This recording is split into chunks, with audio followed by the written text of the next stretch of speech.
Hey, Mike here. I just wanted to let you know that you can listen to Dark Poutine early and ad-free on Amazon Music, included with Prime. You're about to listen to a historical episode of Dark Poutine. After episode 149, you will find Scott is no longer with the show. In an effort to maintain continuity and offer listeners as many episodes as possible, we are leaving the episodes in which he co-hosted intact. Thank you.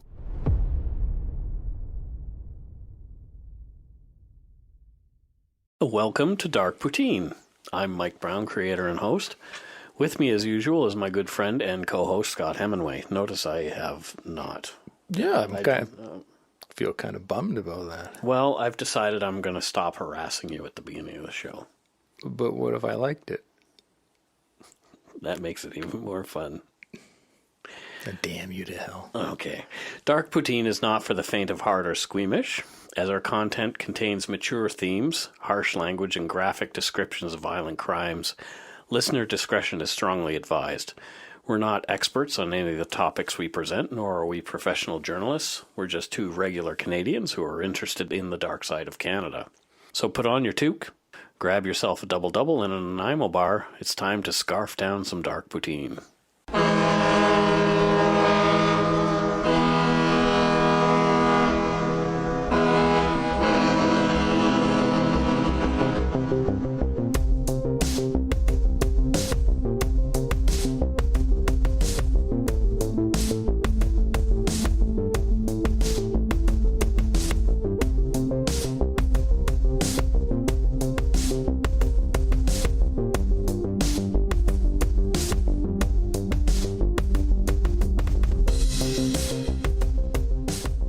Welcome to episode 18 of Dark Poutine. Amazing.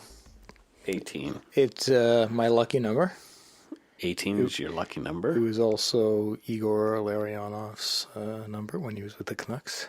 Just saying. Well, my birthday's the 18th. 18. I like it. Deal with it. You're so self-centered. I agree with that. Okay.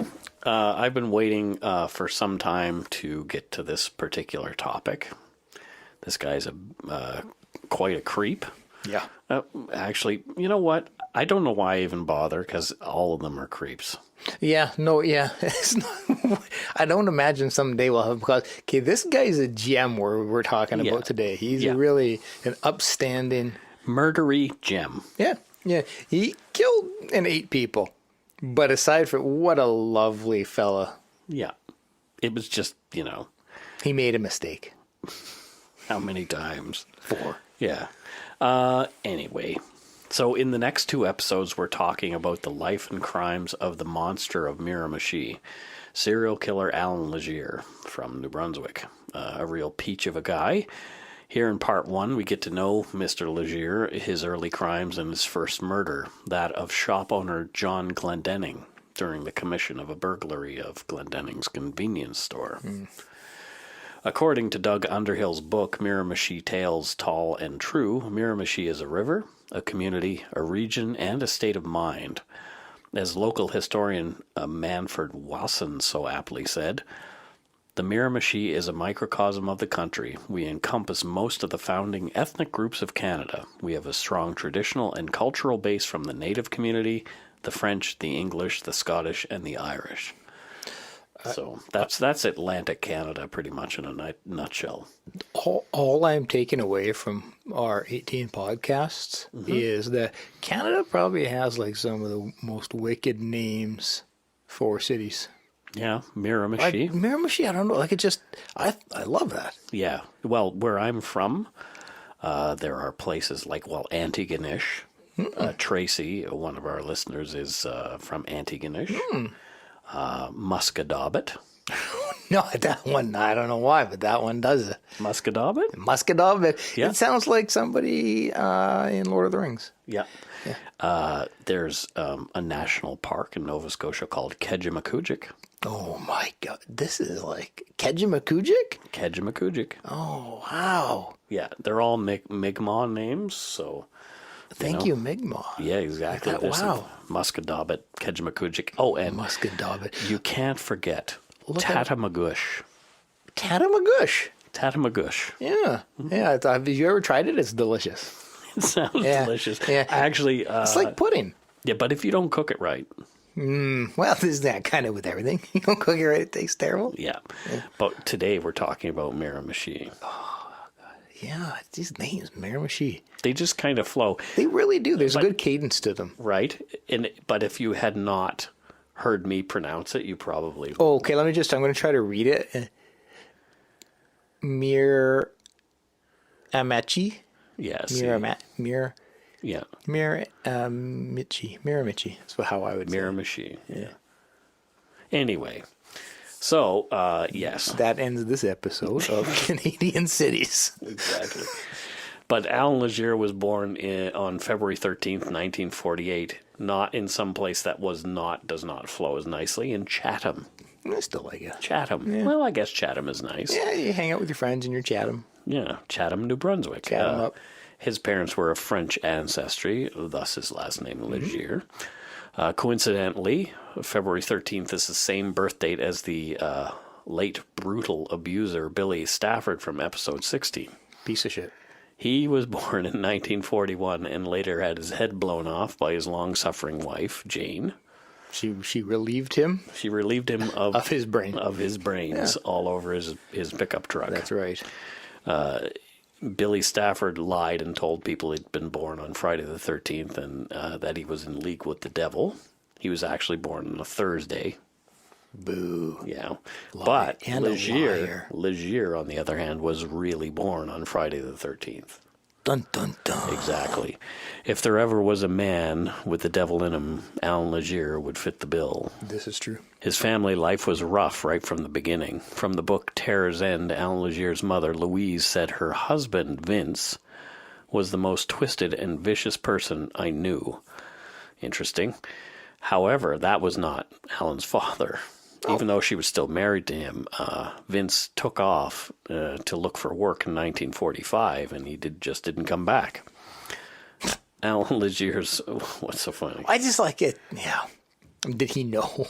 Did he know that I don't want anything to do with this guy. there was going to be this child? I can just sense this child's a demon. Allan Legere's biological father was a man named Leonard Comeau, another very French name. Yeah.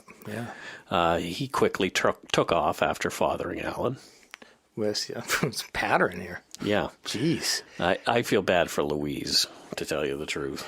Yeah, and I do feel bad for child Alan. Like as a child, like that's not going to be The best environment. no. That's going to be something. It sounds like everything already is going to be something. that Actually, impacts a lot of serial killers come from homes where they don't have a strong father presence. you. But weak fathers, they're okay. Weak fathers. Yeah, weak is right. Yeah, weak. Anyway, yeah. Allan hated the other kids and resented coming from this single-parent home. He hated that people looked down their noses at their family, and whether they actually did or not, we don't know. He just perceived that. Yep. He was known for throwing rocks at some of his neighbors, even the old ladies. Yeah, Okay. great kid. Yeah. When he was 9, he lost his older brother, Freddie, who he really looked up to. Freddie was run down by a car and killed instantly. Legere and his family felt there was some kind of cover-up around Freddie's death, citing some weird conspiracy. So, Not weird. it sounded like they were a little kooky. Yeah, but that's a pretty heavy trauma to have to deal with as a kid, For sure. Yeah. especially now. No father, older brother who you really love, Yeah. like run down. Yep. You're poor, Yep. coming from, quote, the wrong side of the tracks. Yep. That's not easy. Especially in Atlantic Canada, I watched a lot of that. Oh, really? Oh yeah, like if it was, I don't know if it still is, but back then there was a lot of looking down their nose at people of a lower class. But yeah, and then kids are known to be assholes to one another, and Yeah, absolutely. Yes. Yes. I was one too. Yeah. I still are an asshole. Thanks. So he got into trouble early. He claimed he was crammed into a room with his sisters and that he had to sleep with them until he was 12 years old. And he would masturbate while watching them undress. Oh, that makes me highly uncomfortable. Yeah, right? Yeah. Yeah. By the time Legere was 16, he was peeping into the windows of neighborhood girls watching them disrobe. They knew he was there, but they continued to give the blue-eyed, muscly Legere a show. I don't know. He even ripped one girl's top off at school to get a better look at what was underneath. Jeez. His first sexual experience with a girl, he actually couldn't keep it up, and she gave him a hard time. Pun intended. Ew. So much so he later claimed he could not achieve climax for a full year afterward. Wow. Okay. Allan couldn't stand dealing with the other kids and fought often over what he perceived as class-driven ridicule. They were no better than him, and he'd take on anyone willing to argue. I knew a few of those kind of guys. Yeah, I think we all did. Yeah. He started working out constantly, a passion that followed him throughout his life. He saw himself as a tough guy, and he loved to show off scars he'd gotten from fights he'd been in. He was always punching something to toughen up his knuckles. Allan left school and home around 16 and quickly got his first conviction for theft. He was fined $15 and spent 15 days in a local jail. $1 a day. Yep. 2 years later, when he was 18, Legere was popped for theft over $50, and for that he received 18 months in jail.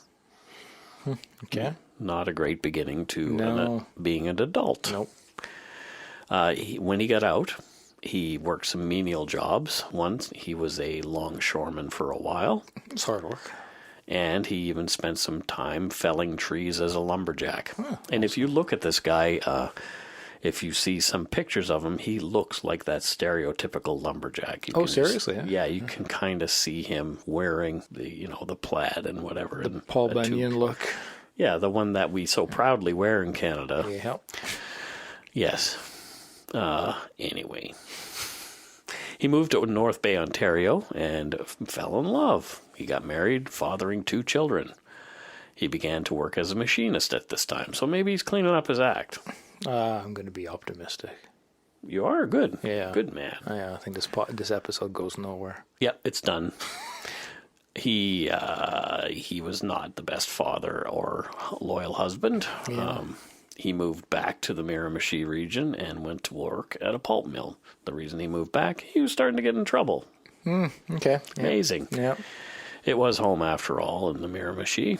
He lost his job in 1972 when he was convicted of possession of stolen property and sentenced to another 14 months in the slammer.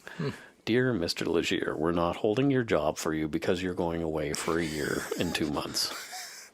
Sounds like somebody's used to typing up memos. Yeah. Not for long. Woo. While in jail, at one point, Legere admitted he thought he was stupid. Well, Yeah. I agree. And that many of his problems came from that. He was depressed, and he was obsessed with religion, in particular, the ideas of good and evil. Prison psychologists thought Legere was no doubt a psychopath. When he got out of jail, he went back to work at the mill, but soon quit. He didn't like how they spoke to him. Well, I don't like how everybody speaks to me at work. Well, They say, Mike, do things. And I'm like, well, I don't really want to. That's weird how that works, huh? Yeah. You know what? I should probably, You should step back. just take a step back. Take some time off. Like a lot of it. Anyway, he felt he deserved better. I concur. He did. But anyway, no, he didn't. No. He continued peeping. He found sexual release that way while masturbating. Normal sex with a woman was difficult, but he tried, often with women other than his wife.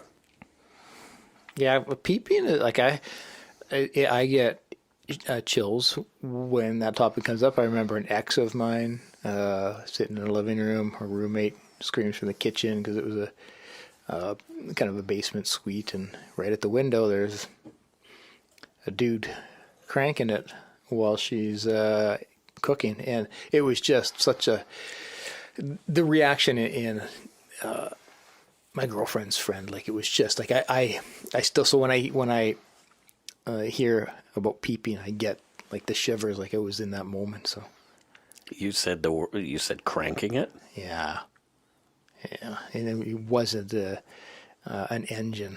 It wasn't like a Model T. No, he wasn't.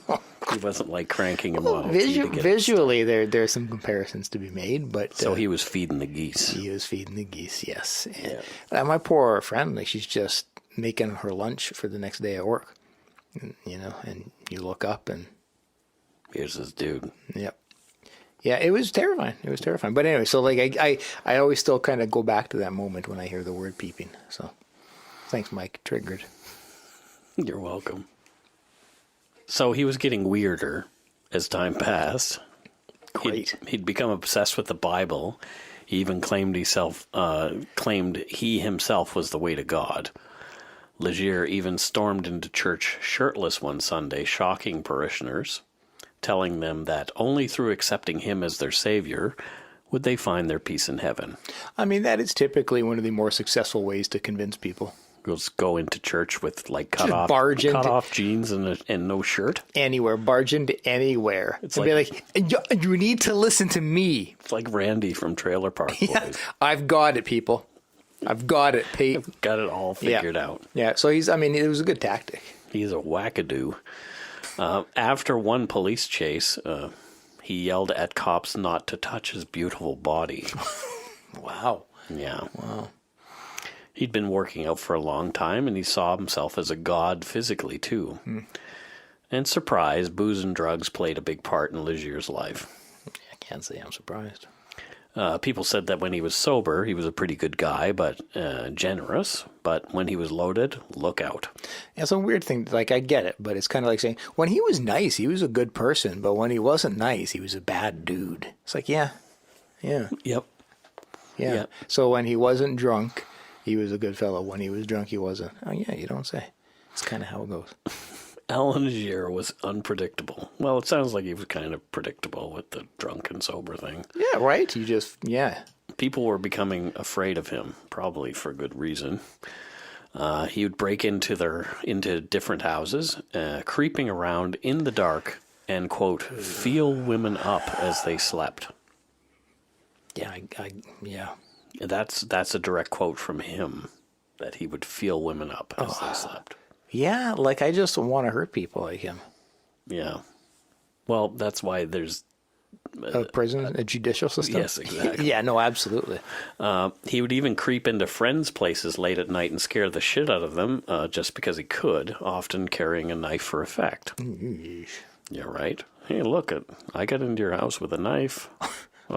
Great. GTFO? Yeah. Legere even beat a man nearly to death after his mother's house burned down, claiming without any actual evidence that the man was an arsonist. Yeah. Legere was first suspected of murder in March of 1974 when 56-year-old Beatrice Redmond's corpse was found outside her home in Chatham Head. Beatrice had been stabbed over 80 times. Oh, my God. And this was in another location because her body was bloodless when they found it. Whoa. Whoa is right. Oh. She had been attending a Catholic mass at the local church and was murdered somewhere else. Oh, man. And she was just left dumped there by her home. Legere was questioned for 18 hours, even saying he'd confess just to get the cops to leave him alone, but he maintained the whole time he didn't do it. He was released, and the case has never been solved. Yeah, it's another example of these sociopaths and psychopaths who are typically very, very good at lying and. Mm-hmm. Yep. Yeah, they can be very, very. I don't know what the word I'm looking for is. I forgot it. Yeah, screw it. Keep going. Okay. Legere's wife had enough of him in 1978 and moved back home to Ottawa. So now he could be on the prowl, and he got into more trouble fondling women at the Zodiac Club, where he'd somehow scored a gig as the manager. Ominous name. The Zodiac. Jeez. Right? He was eventually fired, but not before gaining a reputation as a savage and dirty fighter who'd do anything to come out on top. Legere married again, this time to a woman named Donna. I think her last name was O'Toole, also another very East Coast name. I guess some women really like a bad guy. Legere was suspected of a second murder in 1979 when Nicholas Duguay of Chatham Head was found brutally murdered by way of an axe in his home. Self-inflicted. Multiple axe wounds. Yeah. Another man named Robbie Cunningham was convicted of manslaughter in the crime, as he was too high on acid to remember committing it, so they couldn't really, I guess, prove intent. Yeah. He did, however, blame Legere for the murder. Legere, again, denied any involvement and pointed the finger right back at Cunningham. Yeah. A book was written on that subject called The Miramichi Axe Murder. Was Robbie Cunningham the scapegoat for Allan Legere? I think we could probably do a whole episode on that case alone. We might, if I can find the book. It's out of print. I'd love a copy. Hint, hint to any of our listeners who happen to have one laying around.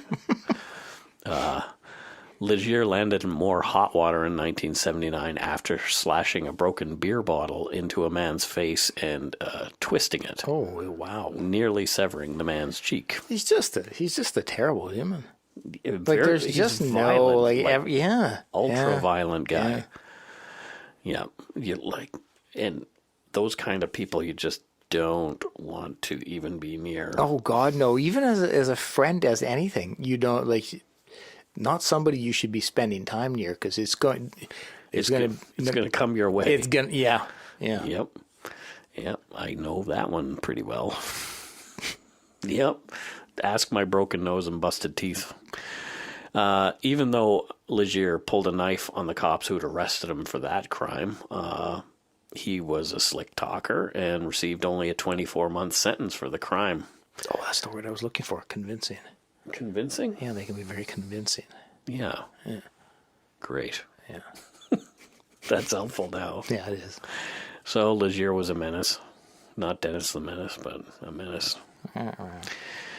He moved to Moncton with his wife Donna when he got out of Dorchester. Dorchester Penitentiary is the jail that people go to for 2 years less a day. Oh, okay. In Atlantic, Canada. Okay. So there's not a lot of big jails there. That's the big one. So he wanted a fresh start in Moncton. But he quickly gained a reputation as someone not to be messed with in Moncton either. After a few scraps. Oh, I don't like. It's not the kind of person who's going to just like, you know what? I see the error in my ways. Yeah. No. Well, you never know. No, I do. Okay. Run-ins with police, violence, and jail time seem to be constants with Allan Legere in his world. In the summer of 1986, Legere needed cash. He'd been unemployed for a while, and with his record, was having trouble finding anyone who wanted to take a chance on him employment-wise. His reputation preceded him everywhere he went. So he was a thief. He was violent. Yeah, sexual predator. Come on in. I think that you need to work in the daycare. Yeah, very, very employable. Right. Yeah, those are the skills that. Here, come on in. The cash register's over. Yeah. Where'd the cash register go? Why is he running away? We just pointed at it and it's gone. Yeah. Anyway, so he needed some cash, and he found his marks in shop owners John Glendenning and his wife Mary. They owned and operated a small but successful convenience store next to their home in Black River, Northumberland County, New Brunswick. Legere began visiting the store, casing it over a few days, being friendly with the unsuspecting shop owner. Oh, these poor folks, I can tell already. Yeah. Legere knew the Glendennings had a safe with a lot of money in it. He thought old man Glendenning and his elderly wife would be easy targets as they lived alone. Not easy enough for one man. The safe looked heavy. Legere needed help. He found his help in the form of two other petty criminals, still in their teens. Their names were Todd Matchett and Scott Curtis. And I think Matchett later wrote a book about this experience as well. Oh, really? Oh, yeah. Also out of print. Wink, wink, It's nudge, weird. nudge. There's a lot of books in Canada that are crime books that are actually excellent, like Terror's End. Yeah. The book about this particular individual is out of print, and I had to go to a site and pay $5 for an ebook that I am not sure is a legal copy of this. Well, I guess it all comes down to a copy sold and whether it's worth continuing to print. But, you know, there is an interest in this kind of stuff, and remember when we were looking for $1 million book. yeah, the $1 million book, and it actually just kind of showed up because we were Googling it a million times, and that was the one on the Abbotsford Killer. And then I guess Amazon got wise to me searching for it every other day. And then, hey, do you guys want to publish this book? Yeah, sure, let's do it. Because we got this tool in Surrey who's looking for it. He's willing to pay $1 million. Yeah, that was for the shipping. The book itself was $11. I don't care. You buy a book, you have to spend $1 million. It was $1 million book. Anyway, let's get back to Todd Matchett, Scott Curtis, and Allan Legere. Yeah. So Legere wanted help on this job with the Glendenning's convenience store and their safe. He didn't want to play buddy-buddy with these two clowns. The two aspiring crime lords looked up to the older and more experienced Legere, who was promising them their first big score. It'd be easy, Legere said. They'd be in and out with the Glendenning safe before you knew it. Okay. Sure. Well, yeah. On June 21st, 1986, the trio of shitbirds made their move. That's my first use of the word shitbirds in our podcast. It has a great application of it. I love the word shitbirds. It's great. I call my buddy Malcolm shitbird I sometimes. know. I see that all the time. Yeah. He's a good guy. But a shitbird. So, yeah, shitbird is just, it can be like any other curse. It can be good or bad. Mary Glendenning was having her after-dinner tea. John Glendenning was in the living room about to watch some TV. I guess at that time, 1986, Truth or Consequences wasn't on anymore. It was probably like Jeopardy. 86? Yeah. Yeah, Jeopardy, Wheel of Fortune. Ask your dad. Yeah, well. He still thinks it's 86, I think he's still watching Matlock.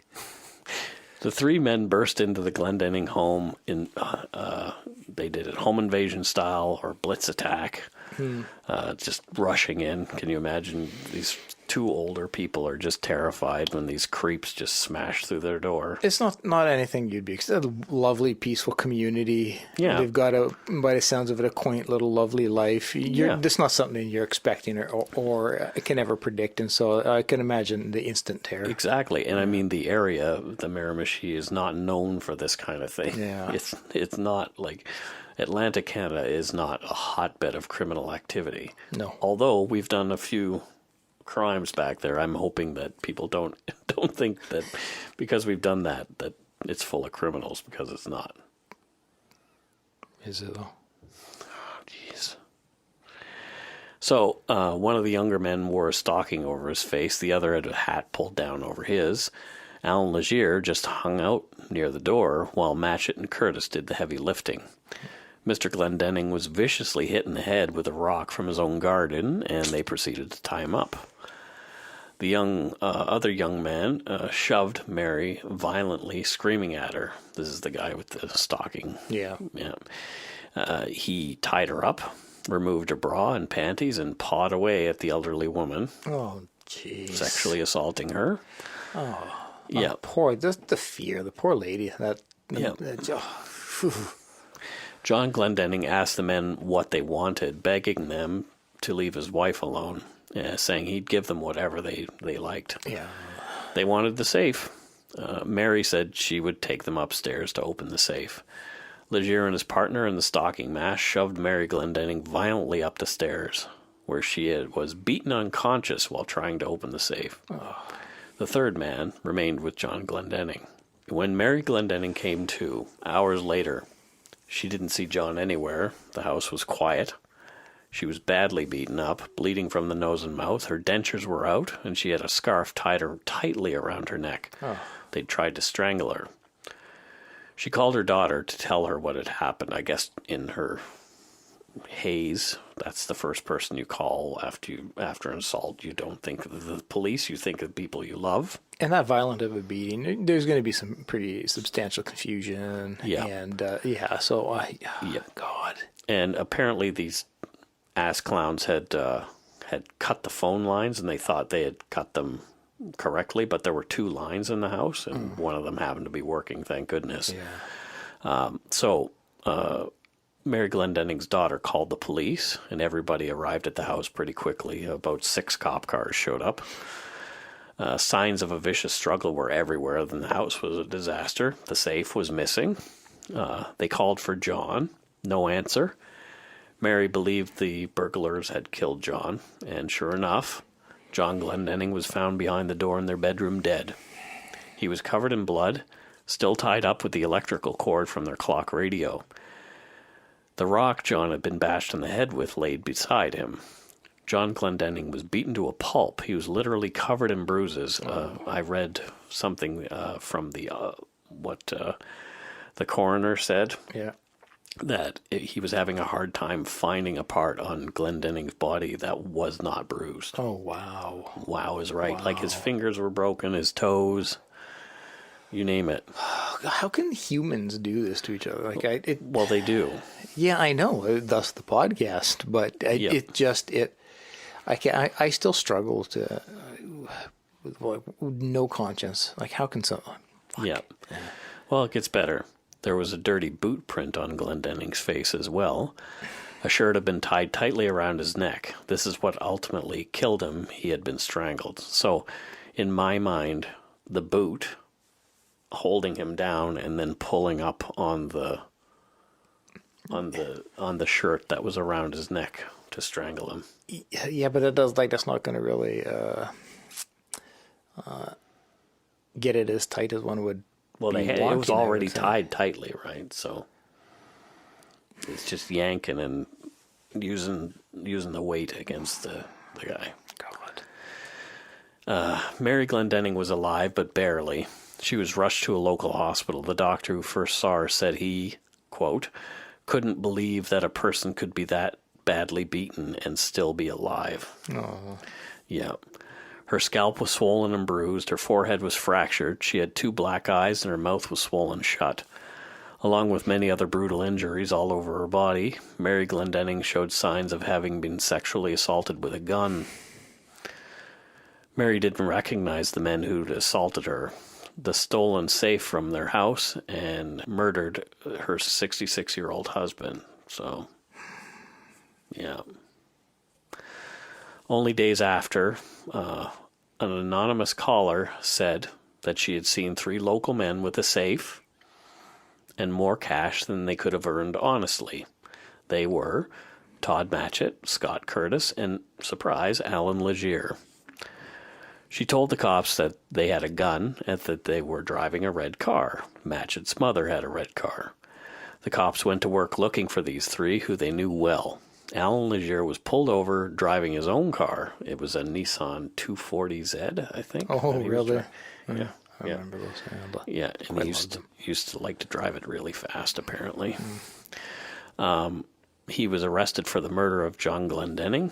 Legere pretended to be surprised and immediately launched into his typical denials. This is what he always did when the cops picked him up. I didn't do it. He claimed he knew nothing about the murderer. He continued to maintain his innocence when pressed at the RCMP detachment. RCMP officers asked Legere for hair samples to match against those from the Glendenning crime scene. Legere refused to give the samples voluntarily. The cops told him he didn't have a choice in the matter. I figured the cops were probably pretty pissed off that 2 older, very kind people had one's murdered and another one viciously attacked, viciously raped. Yeah, and beaten. That's where I have such respect for police officers for what they have to see, but imagine the restraint that they have to. Yeah, exactly where I was going. Yep. So the police, needing approximately 100 hairs from Legere's head and beard began pulling hair. This is from court records. It didn't take long before Legere offered to pull them himself. I'm sure they weren't exactly kind when they were doing it. Oh, too bad. He did so and gave those samples. He allowed other samples to be cut. Then 6 days later, the cops came back again for more hair from Legere's head and beard. This time they had a warrant. Curtis and Matchett were arrested as well. They were put into a cell together, and they ran their mouths talking about the crime as the cops recorded them. We've heard this many times. Idiots these people are. Yep. Scott Curtis and Todd Matchett appeared in Newcastle court and were charged together with second-degree murder. Allan Legere was charged alone the next day with the same crime. Witness after witness testified against Allan Legere in his trial, painting a picture of a guilty man flashing money around town. After some legal wrangling about the veracity of hair evidence, it was allowed. A hair matching Legere's had been found on John Glendenning's face, and a hair matching Mary Glendenning was found on the zipper of Allan Legere's jacket. Legere even testified himself, which is unusual. Yes. He called everybody who testified against him liars, especially the cops. The money, he said, was just handed to him by the real criminals, Todd Matchett and Scott Curtis, and another mysterious man. What a couple of very kind fellows. They'll just, hey. Drive up. Hey, buddy. Here's a bunch of cash. Here's like $15,000. You look like you're having a rough day. Here's a wad of money. Why not? Anyway, Legere's testimony did not do him any favors. He typically doesn't. The jury found Legere guilty, and he was sentenced to life in prison with no chance of parole for at least 18 years. That's a pretty hefty sentence here in Canada. Yep. On the way out of the courthouse, Legere was asked if he would appeal. He said simply, yes. He stuck to his word, and his appeals began right away. Todd Matchett and Scott Curtis were found guilty as well. They were both sentenced to life without the possibility of parole for 16 years. Allan Legere, fuming, sat in his jail and plotted his next move. Escape. Oh. So next week, in part 2, we'll get to see how Allan Legere got his nickname, the Monster of Miramichi, and just how truly depraved this piece of crap actually is. Yeah, well, he's already sounding quite depraved, but... Yep. It sounds like it's going to get worse. It does. Before we go, we want to give some shout-outs to our new Patreon patrons. A big thanks this week to Allison from Kuala Lumpur. Awesome. Hey, thanks, Allison. Kuala Lumpur. Yeah, we're going global. It's so fun. Yeah, it's a big business, Mike. Yep. Aaron from Galveston, Texas. Galveston. Is that actually a song? I think it is. If it isn't, it is now. It is now. That was beautiful, Mike. You're welcome. And thanks, Aaron. Thank you to Jennifer from Moncton. Jennifer from Moncton. Moncton. Yeah, there's a song, too. Yep. And Kyla from Toronto upped her pledge again. We can now call her the Prime Minister of Dark Poutine. Absolutely. There's room for more than one, just so you know, but she's cool. our first Prime Minister. She's like our Sir John A. Macdonald. And you're going to get a crown, because our Prime Minister gets a crown. You don't have to buy it yourself, though. You have to buy it yourself. Just saying. You can have a crown if you buy a crown. You can have a crown if you buy a crown. Yeah. You're not well. It was pretty much just science that I just dropped. Yeah. So thank you so much for your pledges. We really appreciate it. Oh, man, do we ever. We had our first 2 PayPal donations this week. Oh, sweet. As well. Wow. So thank you so much to Karen and Maura. Wow, thank you. Yeah, Thank you, that was actually very surprising. Oh. We'll have a couple of honey crullers on you folks. Woot, woot. Woot woot. Not actually on you, because I'm pretty sure you're not in Newton, but... You're rootin' tootin' Newton. No, it's not. That's not what I meant. That's what you said. Don't say it if you don't mean it, Mike. If you want to donate via Patreon, you can.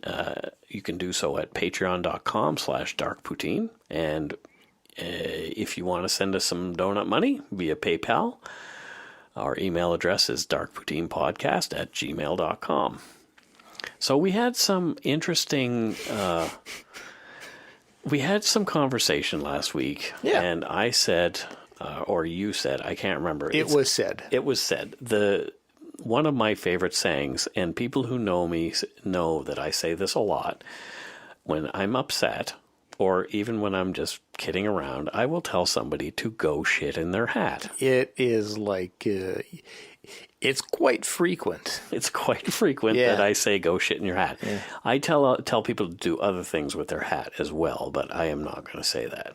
But go shit in your hat is good enough. Go shit in your hat's great.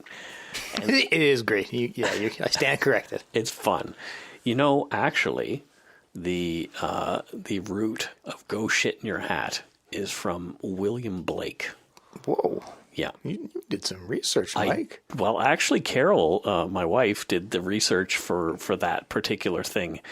I'm not giving her credit. And it is from, one moment. Well, I'm going to go shit in my hat because I can't find it.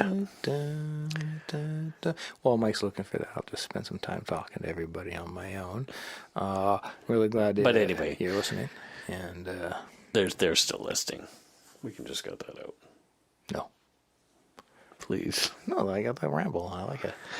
Okay, but anyway, so we were talking about just go shit in your hat. And we said, if you want to, you can send us a voicemail and tell us to go shit in your hat.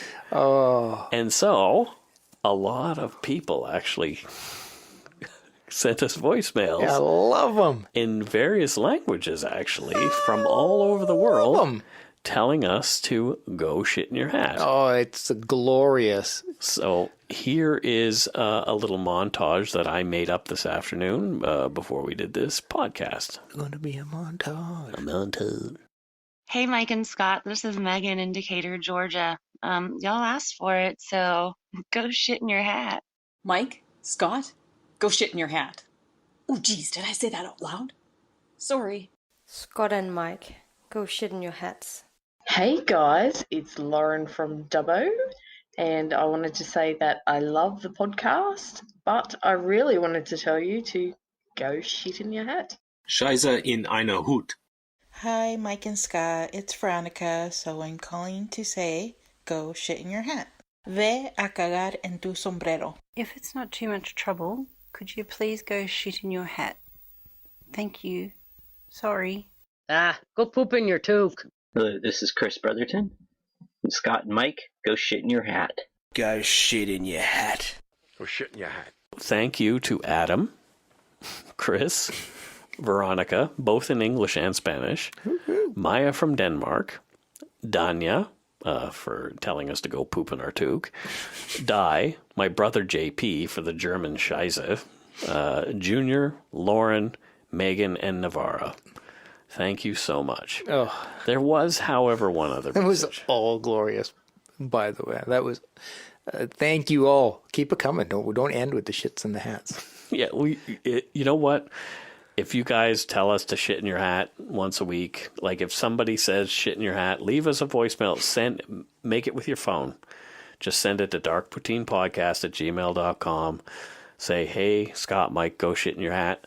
We'll play it on the podcast. Or any voicemail, because let me tell you, I have an idea. These are fun. I have an idea. Scott's got a good idea. I got an idea. Yeah. I am going to create a song. Yep. From all the voicemails that we receive. I'm going to create a song. It's going to be great. I'm pretty sure Pharrell's going to produce it.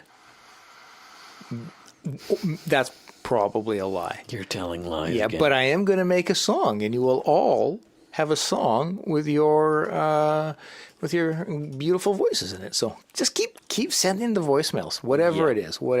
I think that would be great. Yep. If we could get a go shit in your hat song. Yep, it's going to happen. Well, it's going to happen. The band Ween actually did a song called Go Shit in Your Hat, Matt. Matt, which is funny because somebody called me Matt once by accident. So I'll link to that in the show notes. You can watch that or listen to it on YouTube. Yep. It's Go shit in your hat, Matt. Yeah, you should. It's quite hilarious. It is pretty funny stuff. Love Ween. But we are referring to another voicemail that we got here. Oh, so my. God. Right. So this one, I was a little afraid. I was a little in love. Yeah. All right. So here's the voicemail we got from Kyla, actually the Prime Minister of Dark Poutine. That's right. Enjoy our Prime Ministering. Hello, Mike, Scott, it's Kyla. Hello, you're not picking up.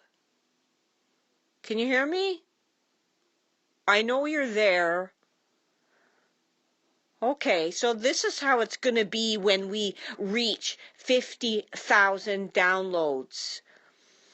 So I think that, podcasters who live in glass houses shouldn't ignore their fans when they phone their Dark Poutine phone line.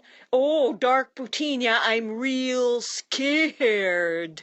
Well, you can take a whole package of X-Lax, you can melt that down and pour that on your Dark Poutine. You guys are probably sitting behind the microphone playing pocket pool the whole time you're recording anyway, like you give a crap about us. And you can eat that poutine. You ever seen a buffalo take a dump? Well, that's the kind of dump you're going to be taking after you eat that poutine. And you can just take that hat and you can take a shit right in your hat, because I will not be ignored.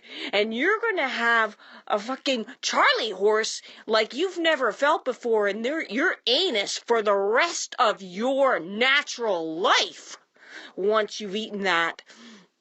And, you guys you're not even good enough, you're not even worth it to be the professional ass lickers of my cats. So take that and shove it in your hat. Goodbye. So this is probably the last episode of Dark Poutine. The Prime Minister. We've been told.